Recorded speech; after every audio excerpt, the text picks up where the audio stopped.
Hello, my dear students. Welcome to the first class of CMA Foundation Law 2022 syllabus.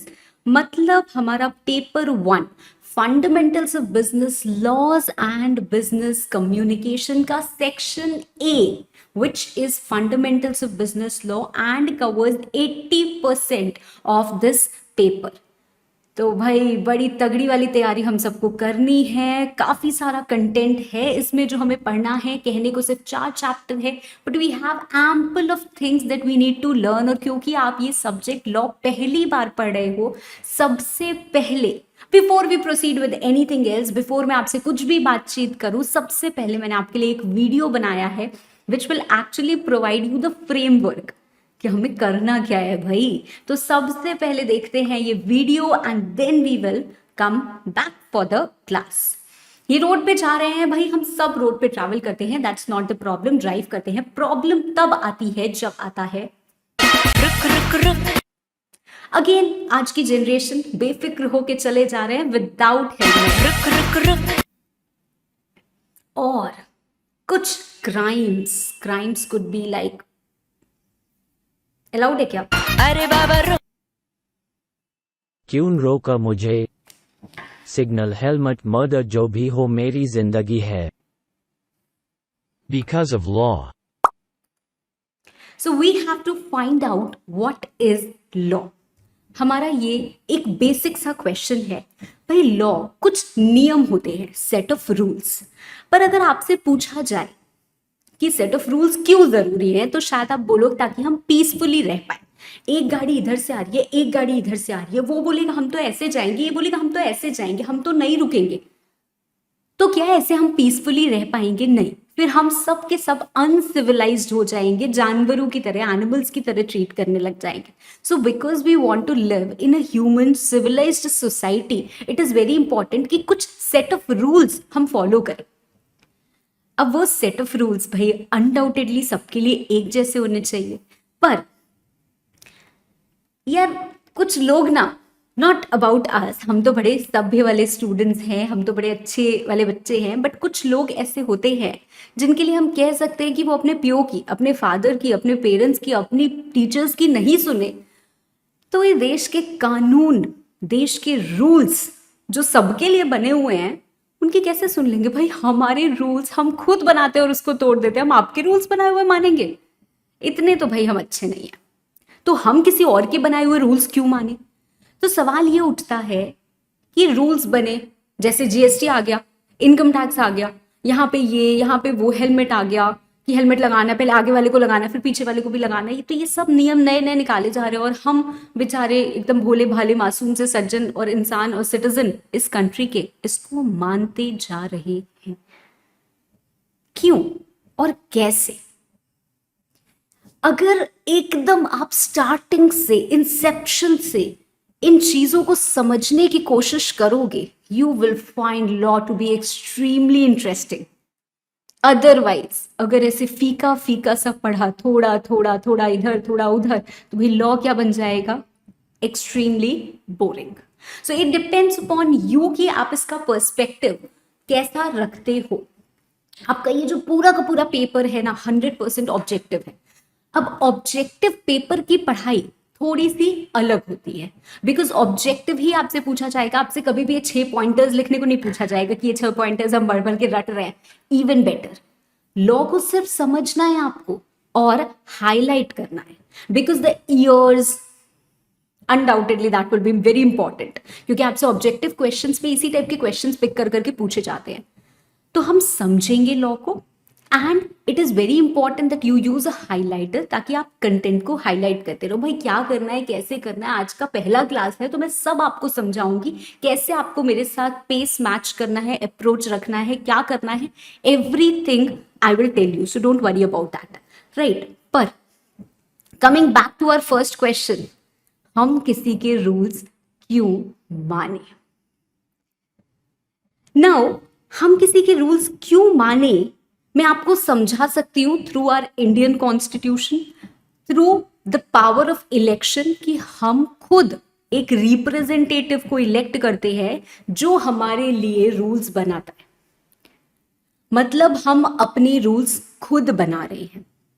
देश में 130 करोड़ जनता, 130 140 करोड़ लोग अगर हैं तो हर एक से जाके तो नहीं पूछा जाता सकता ना। हम हेलमेट बनाने की प्रपोज कर रहे हैं ताकि एक्सीडेंट कम हो, क्या आपको मंजूर है? अरे आपको मंजूर नहीं है, चलो फिर इस लॉ को हटा देते हैं। नहीं, कोई भी फैसला ऐसे नहीं हो सकता। आपकी 4 लोगों की फैमिली है ना, तो उसमें भी आप फैसले मेजॉरिटी पे ही लोगे, है ना। 3 लोग बोल रहे हैं कि हाँ चलो ये काम करते हैं, इसके घर चलते हैं या इसको ये देते हैं, तो मान लिया जाता है, एग्री कर लिया जाता है, even in a close net family of just 4 people. तो यहाँ पे इतने सारे लोग हैं, सबका एक बात पे कंसेंसस नहीं ऑब्टेन किया जा सकता है।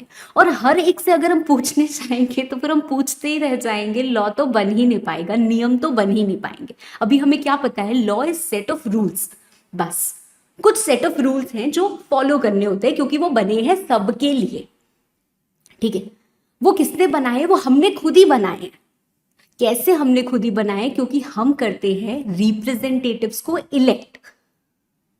हमने बोला यार जो ये बोलेंगे मान लेना, हम सबकी मर्जी है, तो हमने ऐसे बंदे बनाए। वो बंदे मिले, उन्होंने प्रपोज किया और उन्होंने लॉ बनाया। ऐसे चीजें होती हैं। We have something called as parliament which comprises of president and 2 houses, Lok Sabha and Rajya Sabha. But अभी आपको कुछ समझ में नहीं आ रहा होगा, मैं ये मान के चल रही हूं कि आपकी नॉलेज इस चीज में जीरो है, so you don't even know the basic general knowledge. मैं ये मान के चलूंगी, है तो बहुत अच्छी बात है भाई, कुडोज टू दैट, बट मैं ये मान के चलूंगी और आपको पढ़ाऊंगी। पर द गुड पार्ट इज कि आपके इस सब्जेक्ट में एक चैप्टर है, और वो चैप्टर है इंट्रोडक्शन, जिसमें 10% वेटेज भी है। उस इंट्रोडक्शन चैप्टर में 4 चीजें आती हैं। सोर्सेज ऑफ लॉ, लॉ कहां से बना, कैसे, legislative process, Indian court system and legislation. अभी ये टर्म्स भी हमको बड़े हैवी से लग रहे होंगे, मैम ये क्या बोल रहा है, लॉ, लेजिस्लेशन, कोर्ट, लेजिस्लेटिव, ये सब क्या कुछ अलग अलग है या सब सेम चीजें हैं? तो पता चलेगा धीरे धीरे, आप एकदम प्रो होने वाले हो, एक्सपर्ट होने वाले हो in that legal terminology. But शुरुआत से शुरू करेंगे। तो क्योंकि आपके सिलेबस में ऑलरेडी ये चैप्टर ऑफ इंट्रोडक्शन दिया हुआ है, आई am not explaining you in detail all these things which I usually do. अब क्या करेंगे, हम इस चैप्टर के हिसाब से पढ़ेंगे, तो towards the end of the chapter आपको लॉ के बेसिक्स अपने आप आ जाएंगे, है ना। तो पहली चीज जो हम पढ़ने वाले हैं इज इंट्रोडक्शन में first part, that is sources of law, pre independence and post independence. Welcome to history class. highly disappointed I am seeing the content. in fact अगर मैं आपको मॉड्यूल दिखाऊंगी ना, चलो दिखाई देती हूँ, ये देखो सोर्सेज ऑफ लॉ, इस तरीके से आपको दिखेगा। ये पहले कुछ दिया हुआ है, फिर ये देखो ये ऐसे कुछ दिया हुआ है। अब ये आप पढ़ने जाओगे ना तो आपको कुछ समझ में भी नहीं आने वाला है, काफी बोरिंग भी लगने वाला है। तो पहली बात तो मैंने इस मटेरियल को रिफाइन किया है। I have given a lot of headings, I have not compromised with any of the content which is included in your material, क्योंकि ये एक ऑब्जेक्टिव पेपर है और अगर एक लाइन भी आपके मटेरियल में दी हुई है ना तो उस लाइन पे भी आपसे सवाल पूछा जा सकता है, ठीक है। तो हम किसी लाइन पे या किसी टर्म पे या किसी इंफॉर्मेशन पे कॉम्प्रोमाइज किए बिना इसको रीडेबल फॉर्मेट में लाया है ताकि बच्चे के दिमाग में कुछ तो जा पाए। ऐसे आप पढ़ोगे तो कुछ भी नहीं जा पाएगा। दूसरी बात, क्यों मैं डिसअपॉइंटेड हूँ इस मटेरियल को देख के, क्योंकि आपसे बहुत ज्यादा हिस्ट्री पूछ रहे हैं यार। आपको ये सब बताने की क्या जरूरत है कि मोहम्मद घोरी ने इसको डिफीट किया, कुतुबुद्दीन ऐबक ने इसको डिफीट किया, स्लेव डायनेस्टी, लोधी डायनेस्टी। भाई हिस्ट्री क्लास तोड़ना चल रहा है, यहाँ पे लॉ पढ़ाना है हमें, और इसकी कोई रेलेवेंस नहीं है।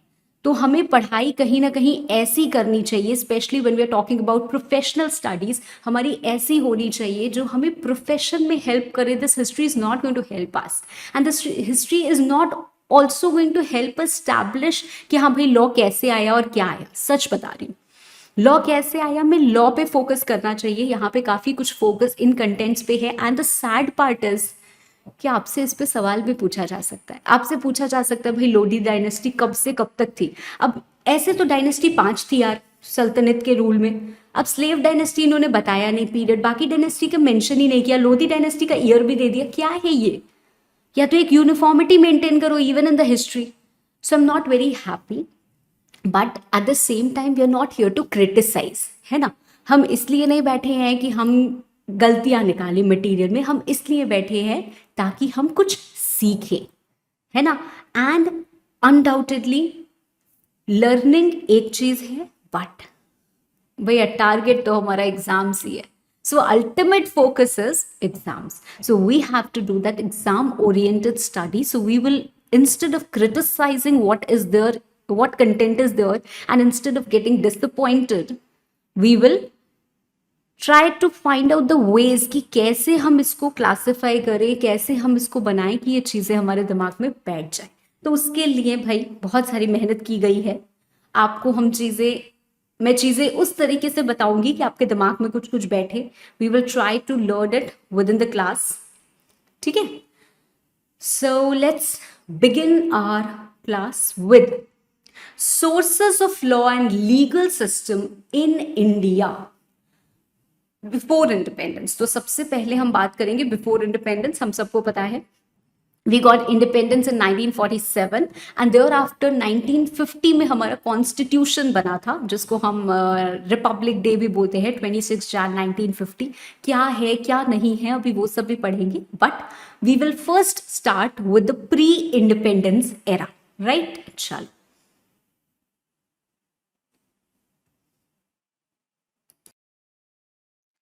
ओके, सबसे पहले हाउ टू स्टडी, कैसे हम ये सब्जेक्ट टेकअप करने वाले हैं, क्या आपको करना होगा, क्या मुझे करना होगा। तो the rules should be well defined, है ना। तो सबसे पहले बच्चों you have to prepare a copy. आपके पास एक कॉपी होनी चाहिए जिसमें, आई एम नॉट सेइंग कि आप बहुत सजा सजा के नोट्स लिखो, बट आपको नोट्स बनाने होंगे, ठीक है। अब नोट्स कैसे बनाने होंगे, जो मैं आपको लिखवाऊंगी वो आपको लिखना है। Initially I will guide you कि आपको ये लिखना है। Later on it has to be self implied कि हाँ मैम ये लिख रही हैं तो ऑटोमेटिकली मुझे लिखना है, ठीक है। इससे क्या फ़ायदा होता है, कई बार ऐसा लगता है यार मैम हम क्यों लिखें, आप लिख के दे दो ना जो आप दे रही हो। तो इससे फ़ायदा क्या होता है, ऑफ कोर्स नोट्स आपके पास हैं, मैं पूरे आपको नोट्स दे रही हूँ, आप नहीं लिखना चाहो तो भी it will not be a problem, but लिखने से फ़ायदा ये होता है कि हम एक साथ ना देख रहे हैं, लिख रहे हैं, सुन रहे हैं, तो जो लर्निंग होती है ना दैट्स एक्सट्रीमली इफेक्टिव। आप 3 वे प्रोसेस से अपने बॉडी और माइंड में इन चीज़ों को इंट्रोड्यूस करते हो तो बहुत हेल्प मिलती है, and undoubtedly your studies will be very effective specially in a subject like law. दूसरी बात, जब आप सिर्फ ऐसे सुनते जाते हो, थोड़ी देर देख लोगे, थोड़ी देर सुन लोगे, थोड़ा कुछ अट्रैक्शन आया तो थोड़ा अटेंटिव ज़्यादा हो जाते हैं, कभी कभी पेस छूट जाता है। जैसे ऐसे होता है ना, हम टीवी पे ऐसे प्लेन चला के देख रहे हैं, तो कभी बहुत एंगेजिंग सी चीज़ होती है तब तो हमारा ध्यान रहता है, अदरवाइज तो नींद आने लगती है। टीवी देखते देखते बहुत नींद आती है, तो यहाँ पे भी तो वही काम कर रहे हो यार, देखते देखते सो नहीं जाना। तो ज़रूरी है कि आपकी एंड से भी कुछ एक्शन इन्वॉल्व हो। तो अगर आप लिखोगे तो कंसंट्रेशन और ज़्यादा अच्छा रहेगा। तो एक कॉपी आपको डेडिकेट करनी है कि भाई मेरी CMA फाउंडेशन लॉ की ये कॉपी है, छोटी सी मैंने एक कॉपी बनाई है जिसमें आराम से मैं chapter wise topic wise noting करता रहूँगा या करती रहूँगी जो भी हमारा कंटेंट आएगा, ठीक है। That is also going to help me in revision later on. इसके अलावा जो दूसरा काम आपको करना है वो ये है कि you must use a highlighter. It depends कि आप कौन से मटेरियल को रेफर करना चाहो, दैट्स कम्प्लीटली योर विश। मतलब अगर आप अपना स्टडी मटेरियल भी खोल के पढ़ना चाहो तो कर सकते हो, but I really don't recommend and advice, ठीक है, बट आप कर सकते हो, ठीक है। जो भी आप करो आपके पास एक हाइलाइटर ज़रूर होना चाहिए ताकि आप हाईलाइट कर पाओ। जैसे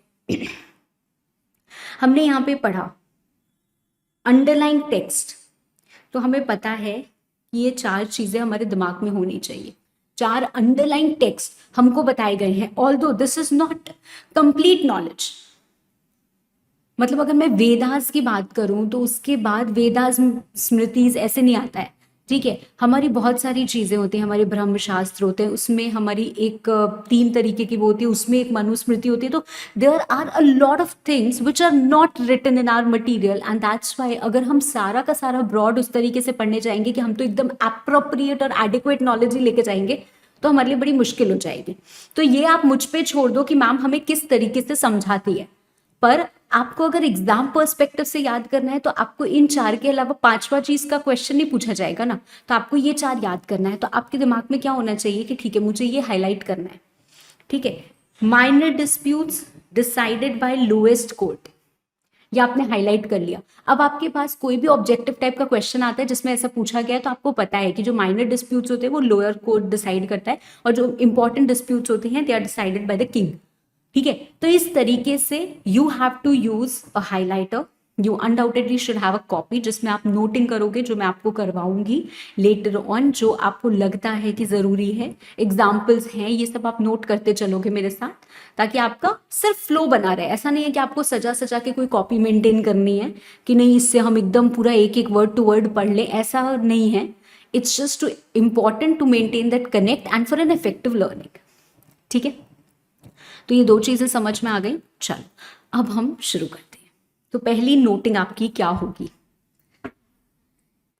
हम पढ़ रहे हैं पहला chapter which is all about introduction. So I want everyone to note this. लिखो मेरे साथ साथ लिखो। इंट्रोडक्शन में हमें 4 चीजें पढ़नी है।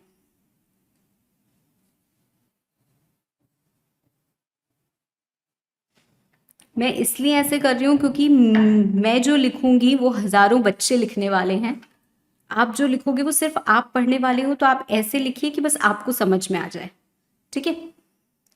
इंट्रोडक्शन में we have to read about 4 things. What are the 4 things?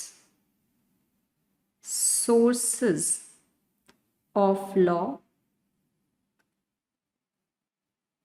Legislative, okay, never mind, legislative process in India. I hope it is visible, there's some problem.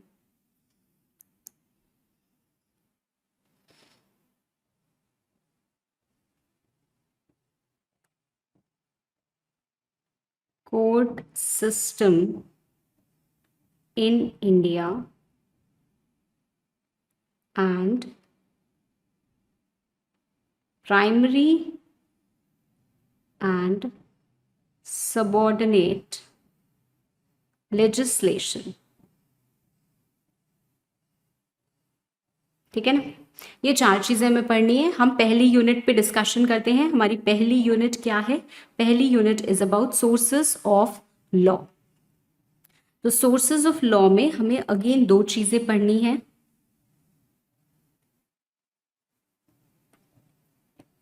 which is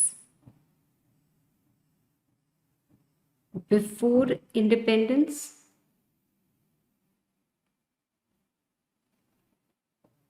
and after independence.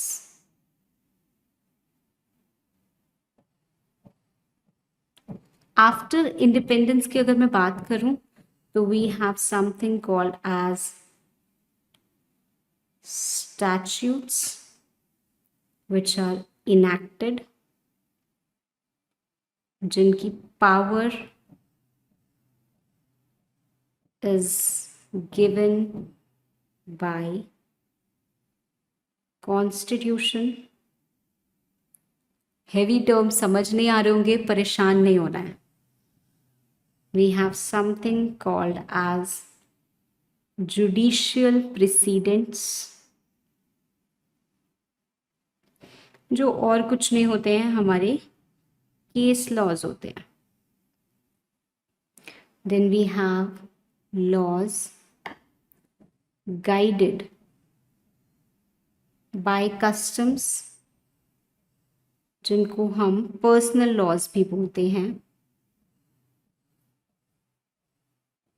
और उसके बाद हमारे पास others है, example ordinance, ORDINANCE, दिख रहा है?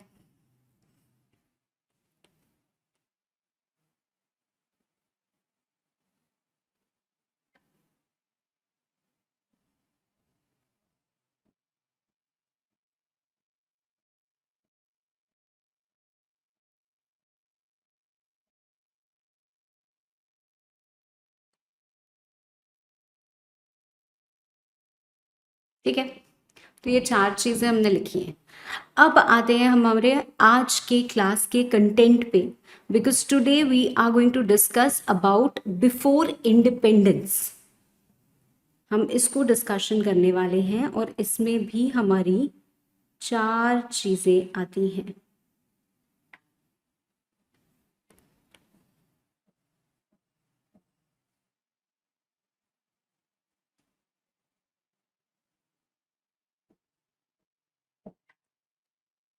क्या 4 चीज़ें हैं मैम? एंशियंट, मिडीवल, ब्रिटिश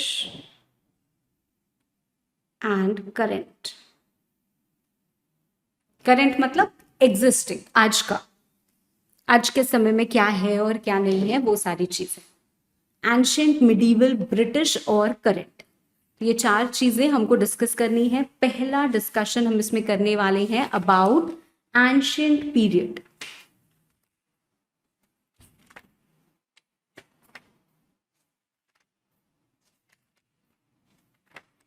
ठीक है, चलो भाई।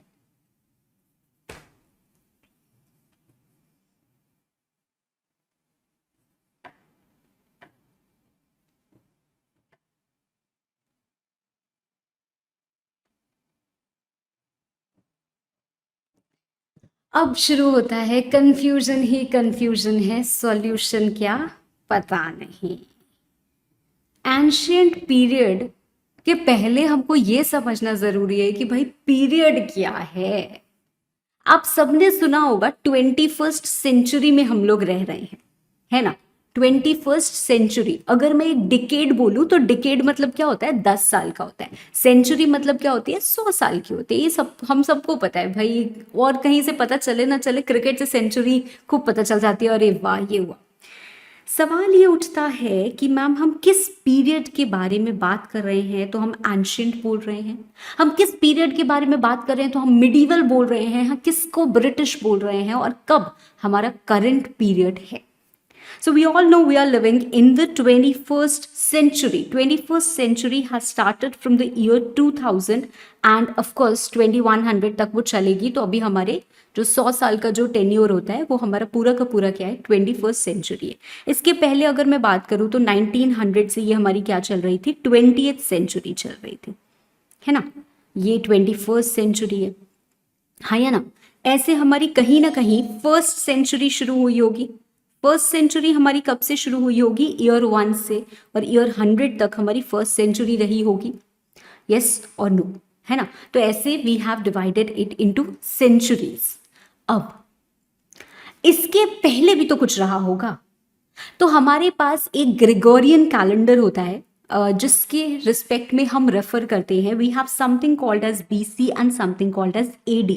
यूजुअली लोग इसको समझते हैं कि it is all about before Christ and after death, but ideally ये तो बिफोर क्राइस्ट है, but this is anno domini, मतलब of course after the lord has come into existence. हमारे लिए ये सारी चीजें रेलिवेंट नहीं है, हमारे लिए इसका रेफरेंस रेलिवेंट है।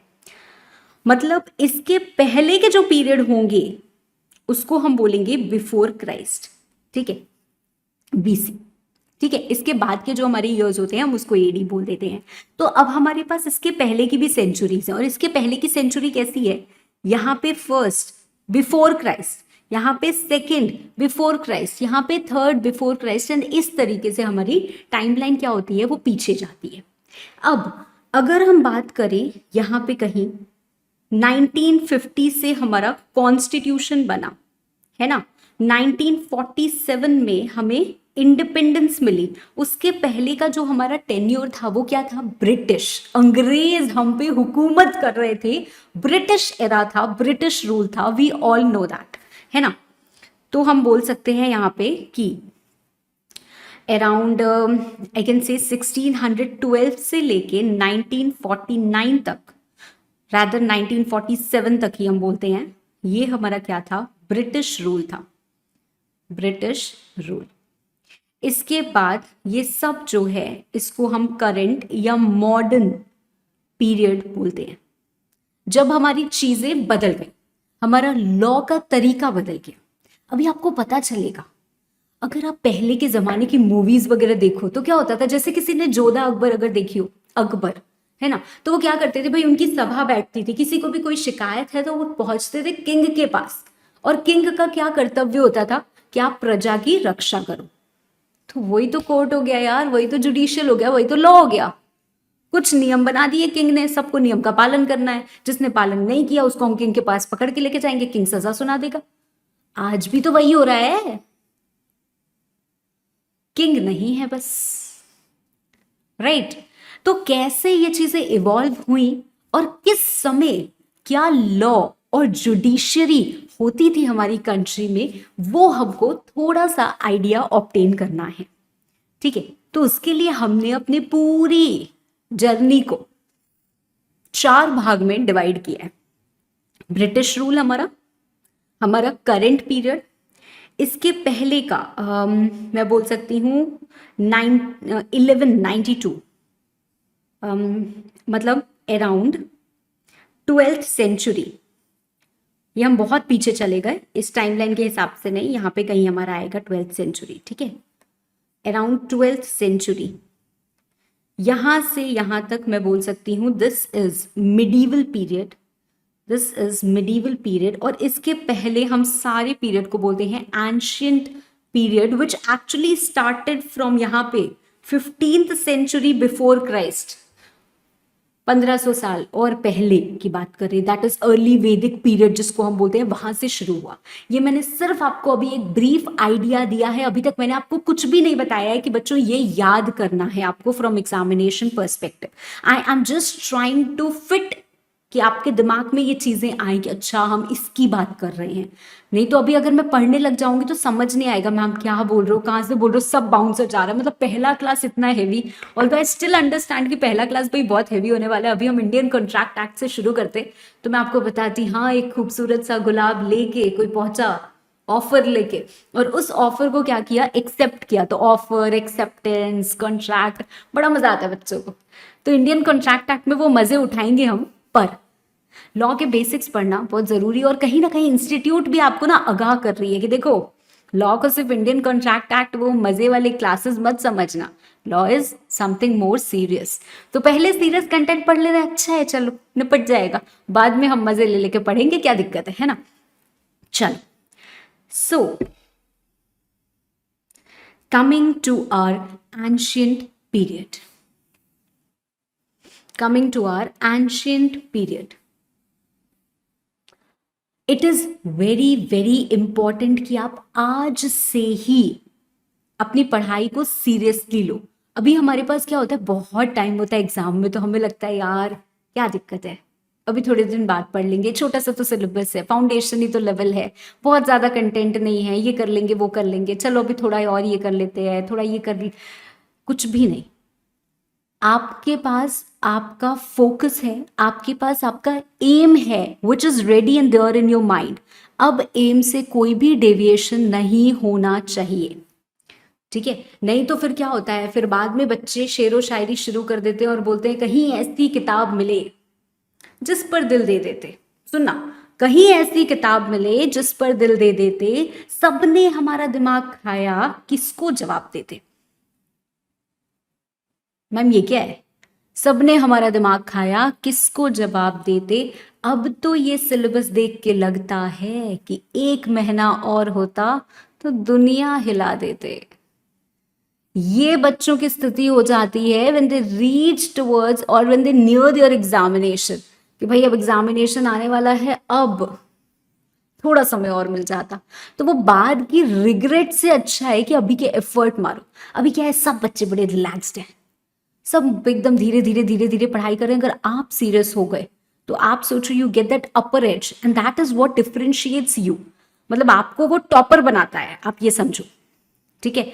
तो आपको अगर वो एक्स्ट्रा एज और अपर एज चाहिए, then start your focus right from today. आज से आपका एक टारगेट मेंटेन होना चाहिए, आज से आपका ये फोकस होना चाहिए कि जो भी मैंने पढ़ा है उसको मैंने पूरा का पूरा याद कर लिया है, उसको मैंने पूरा अच्छे से तैयारी कर ली है। मुझे पता है कि मैंने अगर आज इतना सा कंटेंट पढ़ा है तो आप उस कंटेंट में से 10 सवाल कहीं से भी घुमा के निकाल दो, I will be able to answer. और ये कंसिस्टेंसी अगर हम हर दिन करेंगे, हर सब्जेक्ट में करेंगे, हर टॉपिक में करेंगे, तो भाई कौन रोक सकता है हमें, right. So we have to maintain that focus right from the start. शुरू करें ancient period, ancient India, ready for set history mixed law class. चल, एंशियंट इंडिया हमारा शुरू होता है 1500 years before and after beginning of approximately the first decade of Gregorian calendar. हमारे लिए important क्या है, 1500 साल पहले, हम बोल सकते हैं 15th सेंचुरी बिफोर क्राइस्ट। वहां से कहीं ना कहीं हमारा एंशियंट पीरियड शुरू होता है। अगर उस समय की बात करूं तो उस समय हमारे पास कौन होते थे?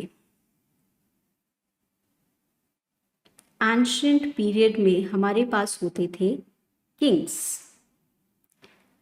इनफैक्ट पूरी कंट्री एक तरीके से काम नहीं करती थी, यहाँ पे इसका राज है, यहाँ पे उसका है। छोटे छोटे छोटे छोटे जगहों में जो भी प्रोमिनेंट इंसान है वो किंग बन के बैठा हुआ है और उसकी एक प्रजा है। ऑल्दो अगर हम इंसाफ की बात करें और सच्चाई और ईमानदारी की बात करें तो भाई आज के जमाने से बहुत पहले बहुत ज्यादा हुआ करती थी।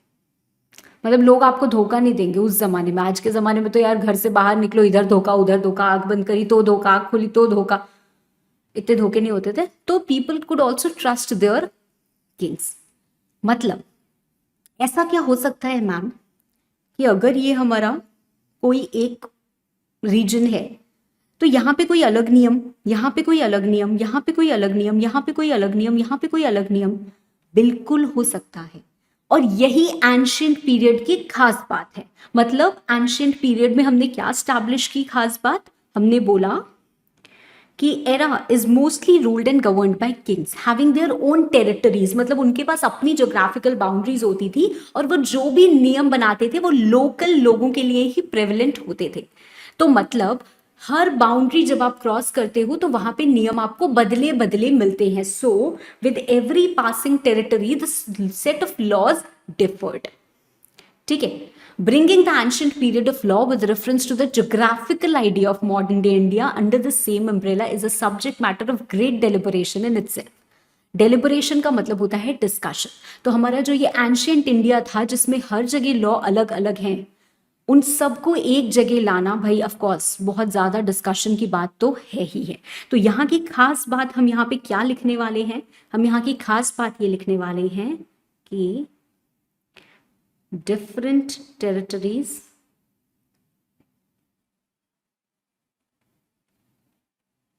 had different laws. Her territory में अलग अलग लॉज। क्लियर? चल, दूसरी बात, ऑल्दो हमारे लॉज अलग अलग थे पर फिर भी कुछ ऐसी चीजें थी which had the universal presence। मतलब उसी के बेसिस पे लोग अपने नियम बनाते थे। क्या बेसिक प्रिंसिपल्स या क्या चीजें हमारे पास प्रेजेंट थी? पहली बात, बेस्ड ऑन धर्म। धर्म का मतलब होता है सही क्या है।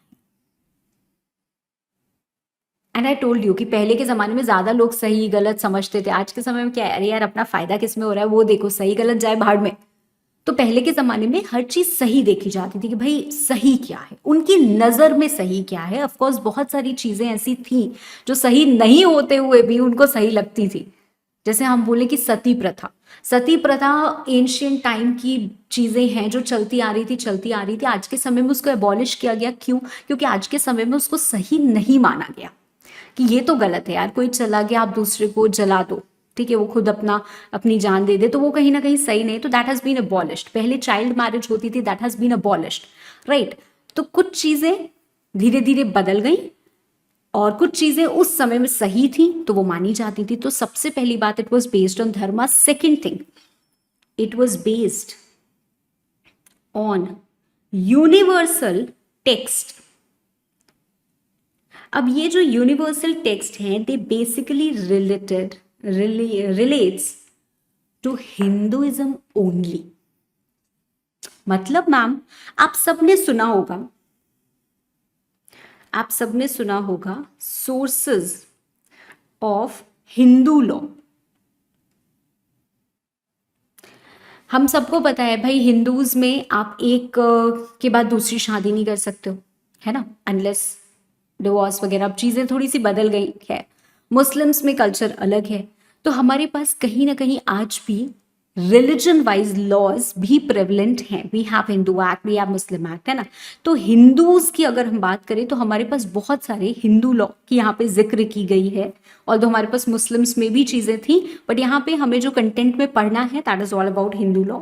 तो हिंदू लॉ की अगर हम बात करें तो एंशिएंट सोर्सेज में हमारे पास कुछ श्रुतिज होती थी, कुछ स्मृतिज होती थी, ठीक है, कुछ हमारे पास कस्टम्स होते थे। अब ये श्रुति स्मृति क्या है? स्मृति में ही अगर मैं बात करूं तो हमारे पास एक मनुस्मृति भी आती है जिसका जिक्र यहाँ पे किया हुआ है। श्रुतिज की अगर मैं बात करूं तो हमारे पास वेद है ना, ऋग्वेद, यजुर्वेद, आपने सब सुना होगा। वेदास क्या होते हैं? Vedas are nothing but repository of knowledge. कैसी चीज की नॉलेज? या अगर मैं श्रुति की बात करूं तो हम जो सुनते हैं, व्हाट इज हर्ड, राइट।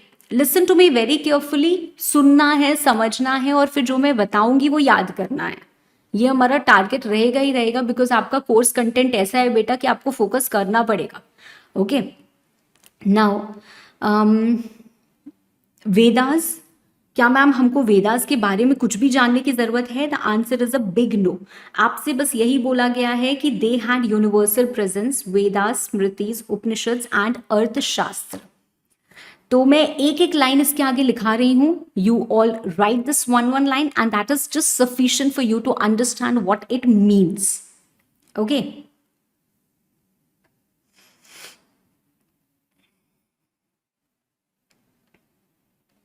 चलो,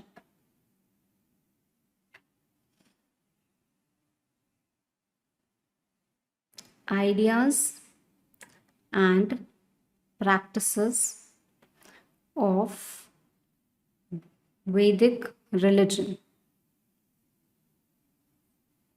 that is, यहां पे आप लिख सकते हो हिंदुइज्म। ये बेसिकली राइम्स या पोएम्स के फॉर्मेट में होता था, हिम्स के फॉर्मेट में होता था, जिसमें कहीं ना कहीं हम गाइडेंस बताते थे कि देखो हमारे कल्चर में ऐसा होता है, हिंदुइज्म में ऐसे रिचुअल्स फॉलो किए जाते थे। तो उसी का पूरा कंपाइलेशन अलग अलग थ्रू डिफरेंट पोएम्स लिखा हुआ था, ठीक है। तो हमारे पास अलग अलग वेदास हैं। उपनिषद्स की अगर मैं बात करूं तो उपनिषद्स भी हमारे पास कहीं ना कहीं फिलोसफिकल रिलीजियस टेक्स्ट ही हैं। Of course they are also about Hinduism, जो गाइड करता है लोगों को कि भाई ऐसे काम करना चाहिए। क्या इसमें लॉ का कहीं जिक्र है मैम? देखो क्या होता था, हमारे एंसेस्टर्स क्या करते थे, वो लॉ बन गया। हम घर में पूजा कैसे करते हैं, जैसे मम्मी बताती हैं, मम्मी ने कैसे की जैसे उनकी मम्मी ने बताया, है ना। तो वैसे ही पास ऑन होती है ना चीजें कि हाँ भाई पूजा करने का यही नियम है। तो वैसे ही हिंदुइज्म में वेदास में बताया गया व्हाट वाज प्रैक्टिस्ड। कहीं ना कहीं उपनिषद्स में हमें फिलोसफिकल गाइड दिया गया कि these things should be done like this, मतलब we laid down the fundamentals of that religion, right. Vedas हमारी इंफॉर्मेशन या थॉट्स के बारे में है, Upanishads are more about guides. And अगर मैं स्मृतिज की बात करूं तो स्मृतिज में तो इतने सारे आपके लॉज लिखे हुए हैं, इतने सारे मैटर्स पे चीजें लिखी हुई हैं कि ये काम ऐसे करना है, ये काम वैसे करना है. So Manusmriti is something which is undoubtedly very much in you can say popular. इसको भी मैं लिखवाती हूँ.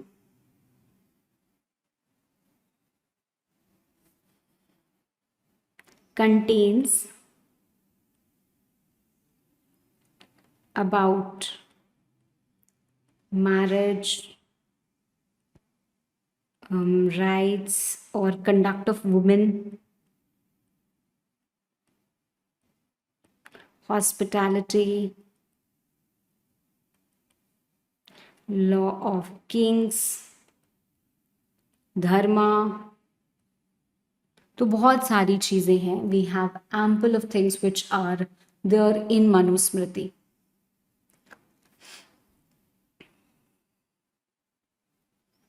In fact non repayment of debt, ये सब चीज़ें भी आती हैं. तो वो भी बहुत कुछ मनुस्मृति में हमें लिखा हुआ है. पॉइंट इज ये यूनिवर्सल प्रेजेंस वाले टेक्स्ट हैं. जैसे हम बोलते हैं ना कि हमारे पास बाइबल है या हमारे पास गीता है, वो कहीं ना कहीं हमको गाइड करता है and it has universal presence. Such are these text. तो ये जो लिखे गए हैं इनके हिसाब से लोग अपने लॉज बनाते हैं. तो अगर मैं एंशिएंट पीरियड की बात कर रही हूँ तो सबसे पहले वी हैव स्टैब्लिश्ड कि एंशिएंट पीरियड में किंग्स थे. डिफरेंट टेरिटरीज में डिफरेंट लॉज थे. Although it was all based on Dharma, that is righteousness, क्या सही है क्या गलत है. And it was also based on universal text. आपको क्या इसमें चीज़ें याद होनी चाहिए जो मैं यहाँ पे लिख रही हूँ. यूनिवर्सल टेक्स्ट आपको कौन कौन से याद होने चाहिए. यू शुड रिमेंबर कि हमने 4 टेक्स्ट का जिक्र किया है. Vedas, we have discussed about Upanishads, we have discussed about Manusmriti, right?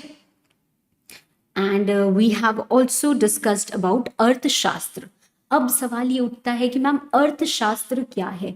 तो अर्थशास्त्र जैसे आपको नाम से समझ में आ रहा होगा is all about trading, is all about state craft, it's all about science. Okay, तो पॉलिटिकल साइंस या इकोनॉमिक साइंस आप बोल सकते हो.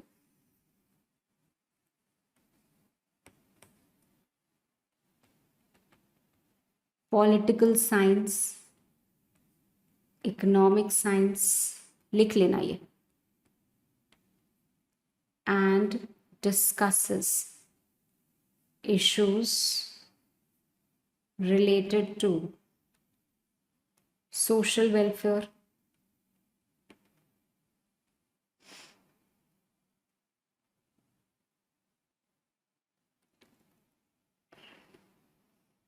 अर्थशास्त्र, बिजनेस, कैपिटल, इकोनॉमिक्स, पॉलिटिक्स, उन सब से रिलेटेड होता है. एंड हमारे पास वो भी ऑब्वियसली इन संस्कृत अवेलेबल है. It's ancient Indian Sanskrit text which is available और जिसके हिसाब से लोग गाइड करते हैं. ठीक है, इनके बारे में आपसे कोई क्वेश्चन नहीं पूछा जाएगा because that has not been explain to you. तो हमें एग्जामिनेशन के पर्सपेक्टिव से क्या याद रखना है. अर्थशास्त्र. ठीक है,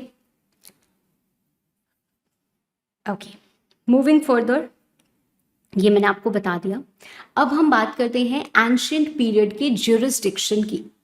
एंशिएंट पीरियड के ज्यूरिसडिक्शन की. ज्यूरिसडिक्शन में क्या होता है भाई, किसी को शिकायत होती है तो एक पिटिशन कोई फाइल करता है या वो अपनी कंप्लेंट बोलता है. एक पर्सन क्या करता है, उसका प्रूफ प्रोवाइड करता है, फिर कंप्लेंट को रिजॉल्व करता है और कंप्लेंट को रिजॉल्व करने के बाद सजा सुनाता है. तो अगर हम एंशिएंट इंडिया की बात करें तो उस समय भी हमारे पास एक प्रॉपर जुडिशरी थी. और वो जुडिशरी हमारे कौन थे, किंग्स थे. तो उनके पास नॉलेज थी, उनके पास ऑनेस्टी थी, वो इंडिपेंडेंट तरीके से फैसला लेते थे, उनके पास एबिलिटी थी कि वो जज कर सके और वो सजा भी सुना सके. पर हमारे अगर एंशिएंट इंडियन कोर्ट्स की हम बात करें कि भाई हमको अगर प्रॉब्लम होती थी एंशिएंट इंडिया में कोई भी, तो हम कहाँ जाते थे.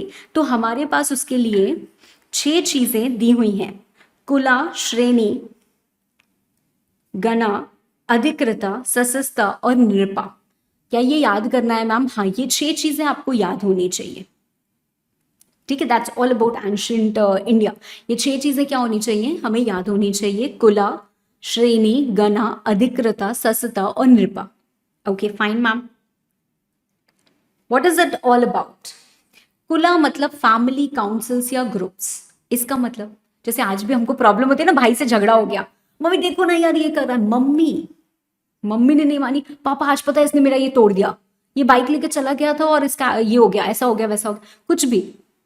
सो we resort to the elderly people. हम किसके पास जाते हैं? घर के जो बड़े होते हैं। तो वैसे पहले भी क्या होता था, ग्रुप ऑफ एल्डरली पीपल या जो एजुकेटेड मेंबर्स है वो अपना ग्रुप बना के रखते थे इनसाइड द फैमिली। अगर किसी को भी कोई प्रॉब्लम है तो आप उसके पास जाओगे। उसके बाद आती है हमारी श्रेणी, ट्रेड और प्रोफेशनल काउंसिल्स। आज भी हमारे पास ट्रेड यूनियंस होते हैं। तो वैसे ही पहले भी होते थे कि भाई जो भी काम कर रहे हैं या व्यापार कर रहे हैं, उनके जो समझ वाले लोग हैं, who have good knowledge, who have good presence, right, who can be unbiased, उनका एक ग्रुप बन जाता था। और वो लोग क्या करते थे, they used to resolve the conflicts.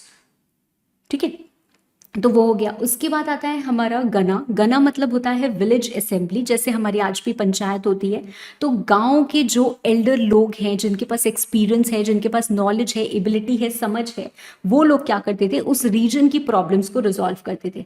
फिर हमारे पास आता है अधिकृता। अधिकृता मतलब कोर्ट अपॉइंटेड बाय किंग। तो मतलब किंग ने कहीं ना कहीं ऐसे लोगों को बनाया है who are trained in shastras and smritis. तो मतलब उनके पास वो स्मृति जो लिखी हुई हैं कि इसमें ऐसा होना चाहिए, उसमें ऐसा होना चाहिए, उनके पास उसकी नॉलेज है।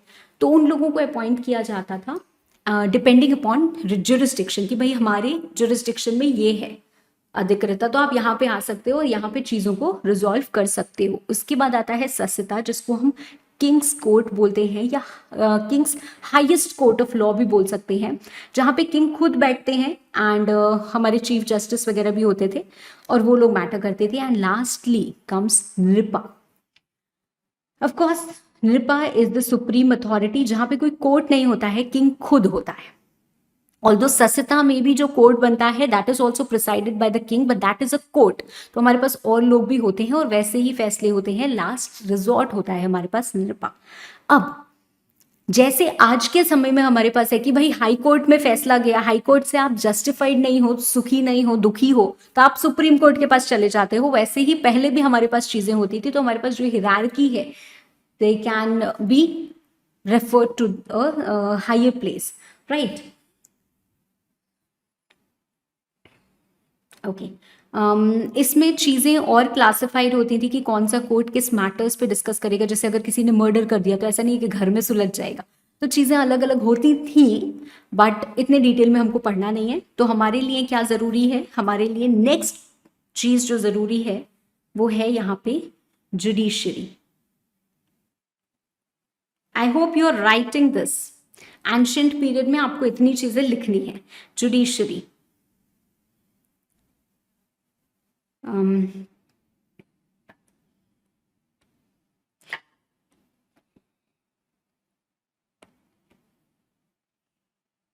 कहाँ चला गया ये? माइनर डिस्प्यूट्स,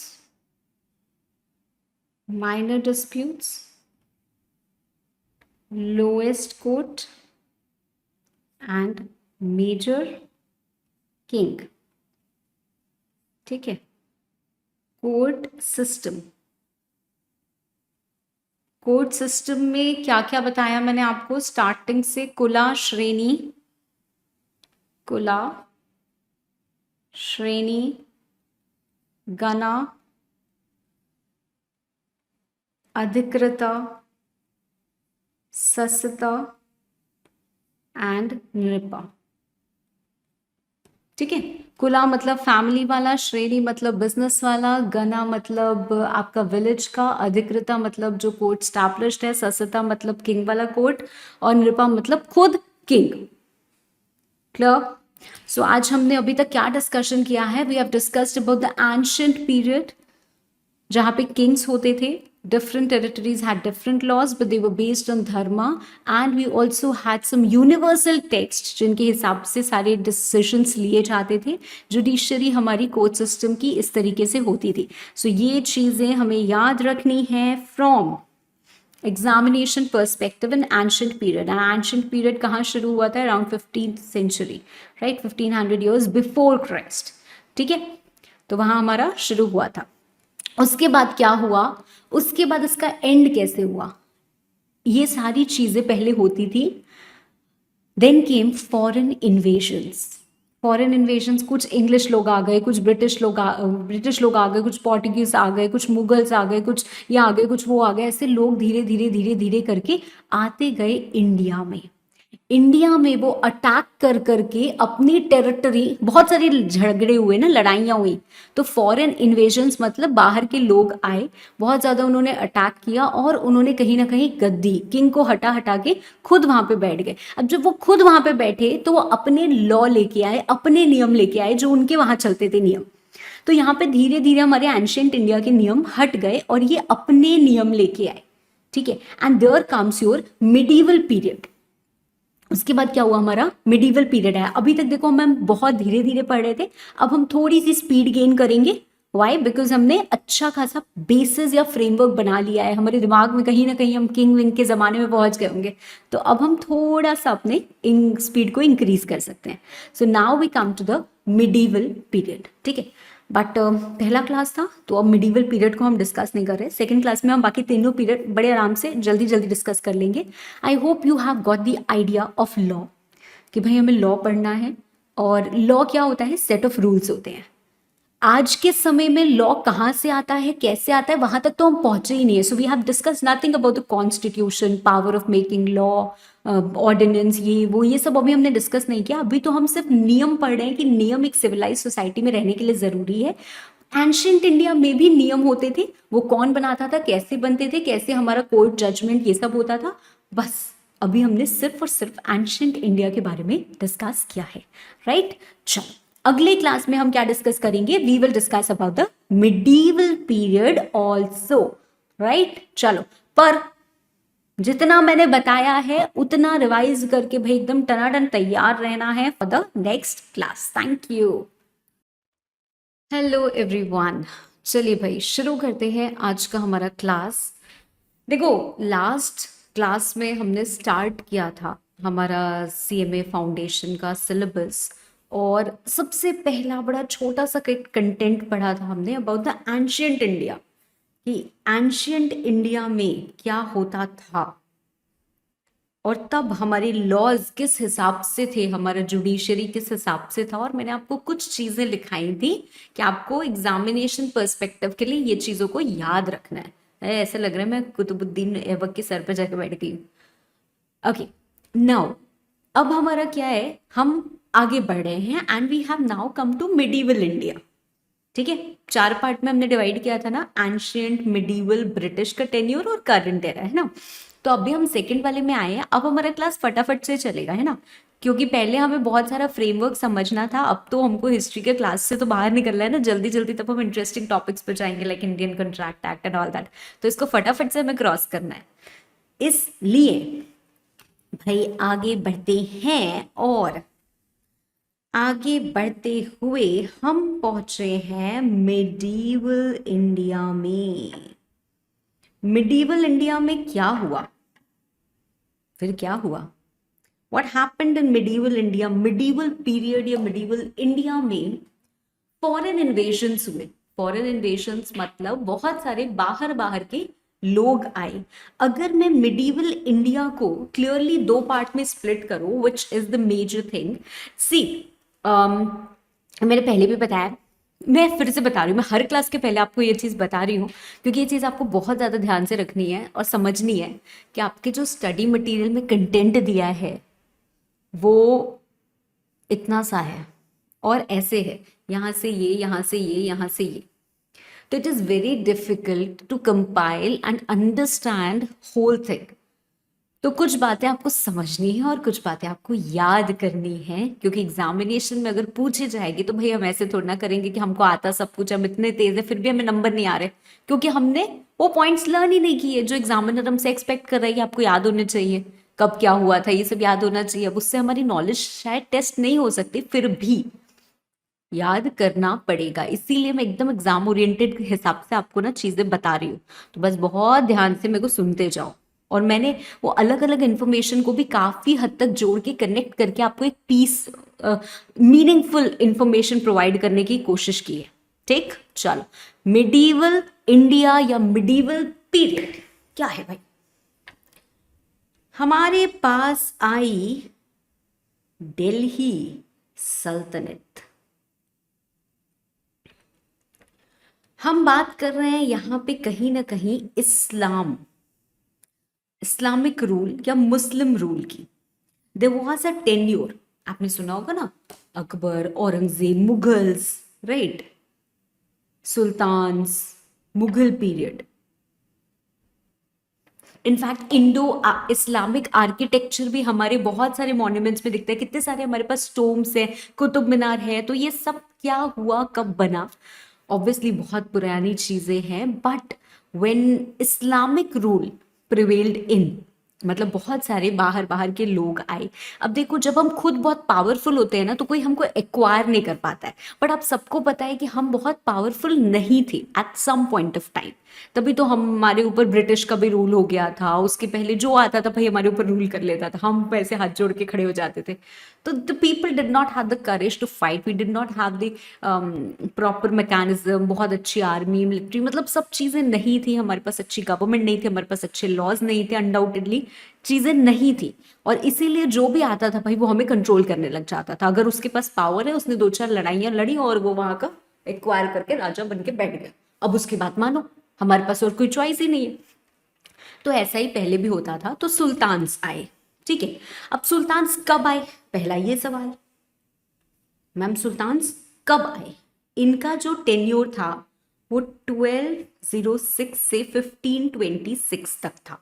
तो around 12th century it started, ठीक है। दिल्ली सल्तनत, हम मिडीवल पीरियड को 2 पार्ट में डिवाइड कर रहे हैं, पहले सुल्तान्स एंड देन मुगल्स।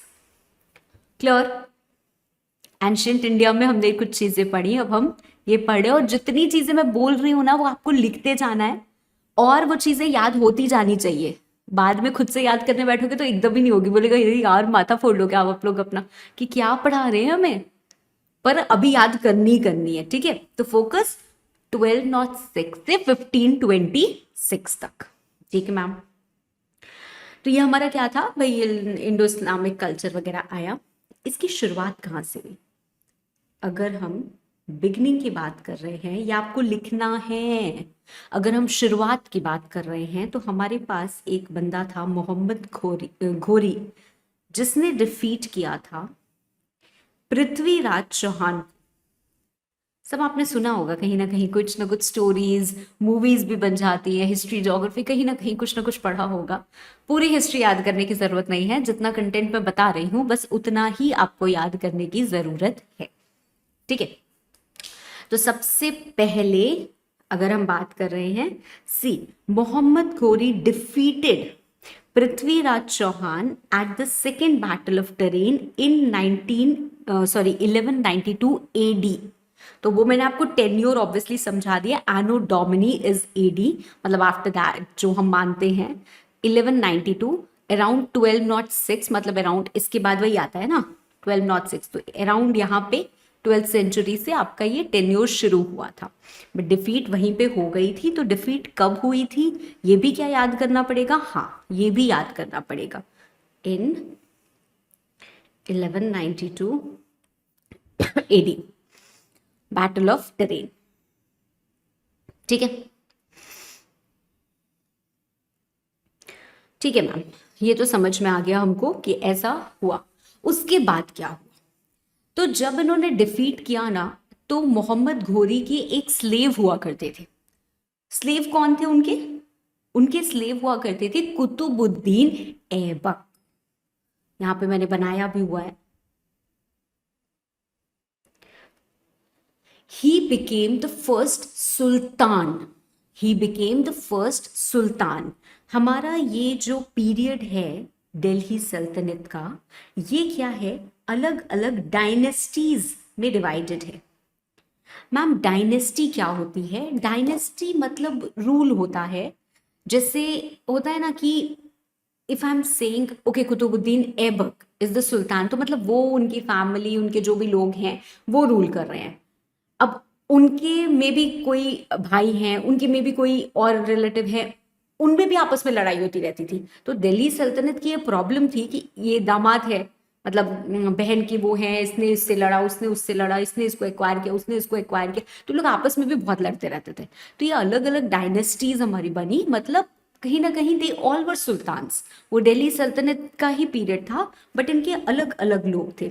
हमारे पास डायनेस्टीज कौन सी थी? Slave dynasty. स्लेव डायनेस्टी हम क्यों बोलते हैं? बिकॉज घौरी के कहीं ना कहीं that was the slave. And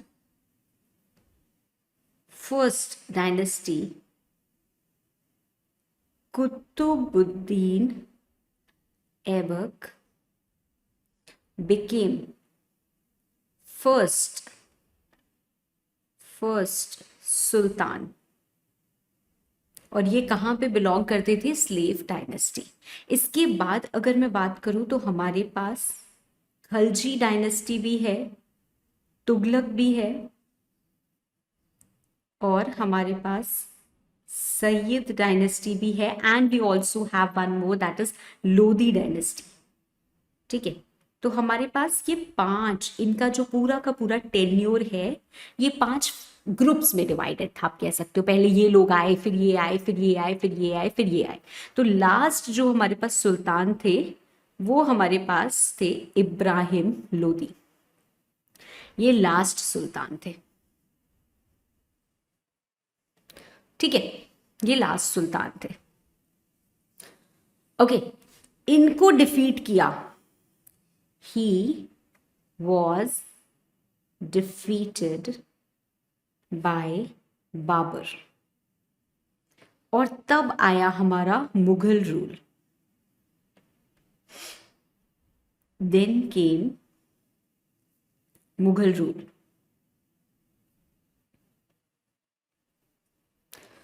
ठीक है, इतनी चीज क्लियर है। चलो, सो मोहम्मद घोरी, पहले it begins around 12th century. पहली इंपॉर्टेंट चीज, अनडाउटेडली फॉरेन इन्वेजन्स आए। अब जब लोग आते हैं अराउंड, जैसे अगर मैं आपके पास आऊंगी तो मैं आपको अपनी जो भी नॉलेज है, मेरा जो एक्सपीरियंस है, उसके हिसाब से गाइड करूंगी। कोई और आएगा, वो बंदा अपना एक्सपीरियंस बता सकता है। मैं हो सकता है आपको मोटिवेट करूं, नहीं नहीं आप 2 महीने में भी ये कोर्स कवर कर सकते हो। कोई और बोलेगा नहीं नहीं 2 महीने में करोगे तो पक्का उलट जाओगे। आप क्या करो, कम से कम ये अटेम्प्ट छोड़ दो और उसके बाद कम से कम 6-7 महीने लो और फिर काम करो। ऐसा नहीं है कि मैं गलत हूं, ऐसा नहीं है कि वो गलत है, बट सबके अपने अपने थॉट प्रोसेस हैं। तो जैसे फॉरेन इन्वेजन्स आए भाई, उन्होंने जो देखा था कि हाँ यही सही होता है, वही आपके लिए जस्टिस बना दी। So they brought their own justice ideas, they brought their own laws. जहां से आए वो वहीं का नियम ले आए। ठीक है, तो सबसे पहले मोहम्मद घोरी ने पृथ्वीराज चौहान को सेकंड बैटल ऑफ टरेन में डिफीट किया and he became the first sultan. Qutubuddin Aibak became the first sultan. ठीक है, इनके स्लेव थे तो इसीलिए वो स्लेव डायनेस्टी में रहते हैं। तो मिडीवल पीरियड जो हमारा है वो पूरा का पूरा दिल्ली सल्तनत की अगर हम बात करें, this is not just Lodhi dynasty जो पीरियड दिया हुआ है, ये जो पीरियड दिया हुआ है ये पूरा का पूरा दिल्ली सल्तनत का पीरियड है। इसमें सारी की सारी डायनेस्टीज आती हैं। ऑल्दो आपसे सब नहीं बोली गई हैं, आपको सिर्फ 2 के ही नाम दिए हुए हैं। मैंने आपको सारा लिखा दिया है, याद नहीं करना है बट आपको पता होना चाहिए इसलिए। उसके बाद लास्ट हमारे कौन थे? इब्राहिम लोदी थे। तो इब्राहिम लोदी लोदी डायनेस्टी के थे and he was defeated by Zahiruddin Babur and वहां से हमारा मुगल का रूल शुरू हुआ। और जब इनकी डेथ हुई तो मुगल का रूल एंड हुआ। नॉट जस्ट इनकी डेथ बट लास्ट में मैं बोलूंगी death of Aurangzeb actually led to end of Mughal rule, वो बाद में देखते हैं। इतनी बात समझ में आ गई? कुछ चीजें याद करनी पड़ेगी तो कर लेंगे।